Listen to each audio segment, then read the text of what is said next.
Hi guys, ayan. Almost 3 o'clock na ng umaga dito, Saudi time. Eto, kumakain pa rin tayo. Grabe, lumabas pa kami. 3 o'clock na naman madaling araw. At kararating lang namin dito sa bahay. Akala ko kung saan kami pupunta. Nag-McDonald pa kami nung mga tao dito. Ganito dito sa Damam. Pag talaga nandito kami, halos magdamag kumakain mga tao dito. Haggard, oh. Ano yung mata ko? Pag nandito kami, nagkakaibag ako. Tumataas yung timbang ko.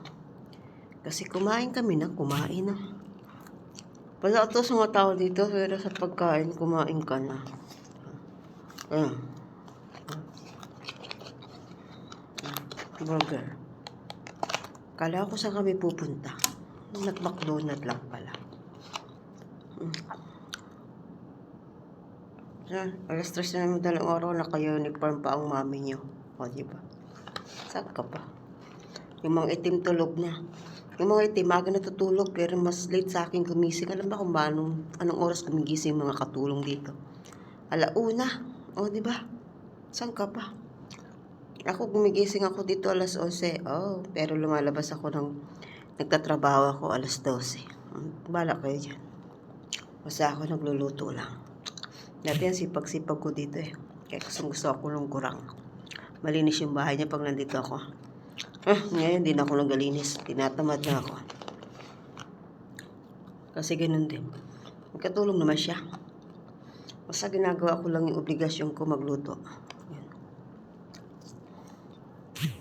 Kaya yung kurang, maraming amo sa akin. Parang naiinis siya pag nakikita ko. Hindi niya mautusan.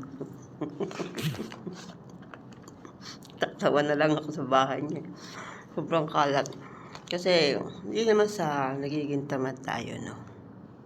Kasi alam niyo ba kung bakit? Kasi pag ginagawa ko dito yung mga trabaho, na dapat yung mga katulong dito ang gumagawa.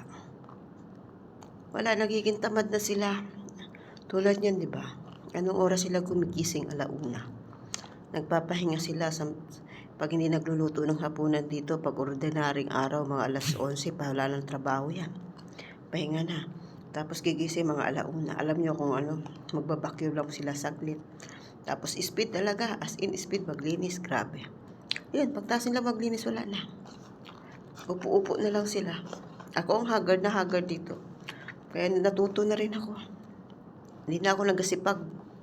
Naisip ko, wala nga palang award yung pagiging masipag dito. Ba? Tsaka style ng mga yun, pag nagigising lang yung mga tao, yung amo nila saka nagtatrabaho. Pero pag wala pa, tulog pa.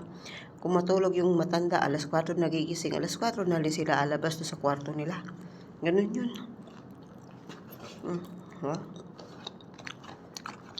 Nalamangan ko naman sila ngayon. Sila tulog na, ako lumalamon pa. O di ka pa.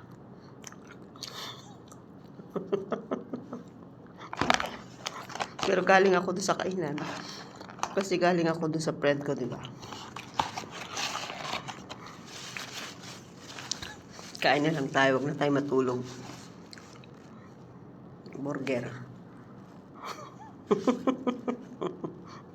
Magsakaw na lang tayo.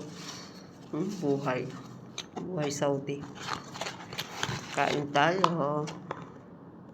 Huwag na tayo matulog, lumamon na lang tayo.